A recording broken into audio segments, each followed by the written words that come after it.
জাহান্নামে আল্লাহ তাআলা তাকে ঢুকতে দেয় নাই। এরপরে নমরুদ বাহাদুরি করতো আল্লাহ তাআলার সামনে নিজের ক্ষমতা লইয়া।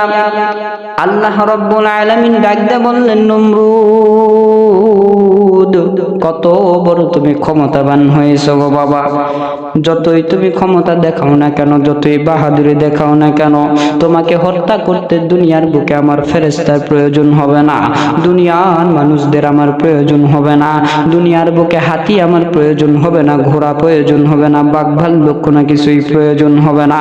পৃথিবীর বুকে সব চাইতে নগণ্য যেই জিনিসটা, এই জিনিস দ্বারা আমি নমরুদ তোমাকে হত্যা করে ফেলাইব। এই বলিয়া আমার আল্লাহ সামান্য পরিমাণ মশা দ্বারা নমরুদকে সাইজ করিয়া দিছে।